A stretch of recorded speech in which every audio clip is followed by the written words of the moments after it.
দোলের পরেই কি বঙ্গে মোদি?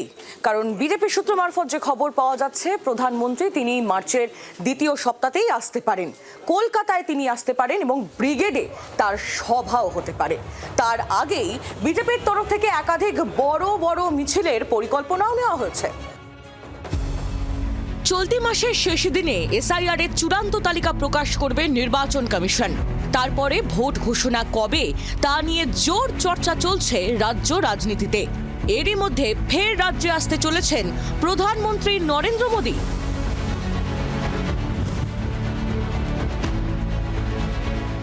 গেরুয়া শিবিরের কাছে অত্যন্ত জনপ্রিয় বাক্য হচ্ছে মোদি হ্যায় তো মুমকিন হ্যায়। আর সেই মোদিকে এই ভোটের বাংলায় ফের আরও একবার নিয়ে এসে ব্রিগেডে সভা করার পরিকল্পনা নিচ্ছে বঙ্গ বিজেপি। আর তা নিয়ে ইতিমধ্যেই হয়ে গিয়েছে একাধিক বৈঠক।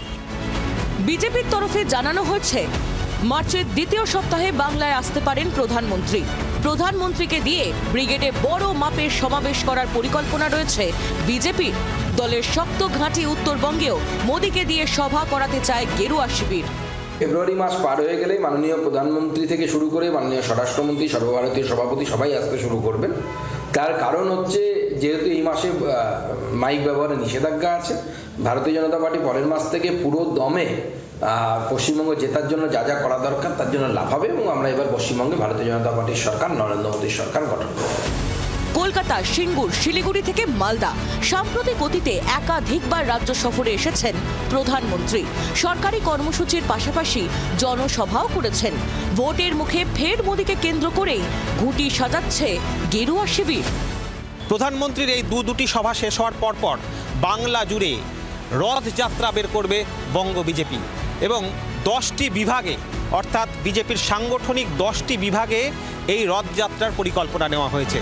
প্রধানমন্ত্রীর এই প্রস্তাবিত সফরকে অবশ্য গুরুত্ব দিতে নারাজ রাজ্যের শাসক দল তৃণমূল। প্রধানমন্ত্রী আসবেন মার্চে, ব্রিগেড, শুভেন্দু আর সুকান্তরা বলবে ব্রিগেড চলো, দিলীপ ঘোষ বলবেন ব্রিগেড থেকে ফেরো। চারটে লোক হবে না, এপাশ ওপাশ, ওই রাজ্য সেই রাজ্য থেকে বাস ভাড়া করে এনে ব্রিগেড। যত বেশি করে এই নরেন্দ্র মোদী আর অমিত শাহরা বাংলায় এসে তৃণমূল বা বাংলার বিরুদ্ধে কুৎসা করবেন, বাংলার মানুষ একজোট হয়ে no vote to BJP, vote for Trinamool Congress, বাংলার আকাশে বাতাসে সেটা দৃঢ় প্রত্যয় হিসেবে ছড়িয়ে পড়বে। সব মিলিয়ে ভোটের বাংলায় মোদীর পা পড়ার আগেই তাঁকে নিয়ে তরজায় রাজ্য রাজনীতির যুযুধান দুই শিবির। ক্যামেরায় নবীনের সঙ্গে কমলাক্ষ ভট্টাচার্যের রিপোর্ট, জি24 ঘন্টা। বাংলার আওয়াজ, বাঙালির আবেগ, জি24 ঘন্টা।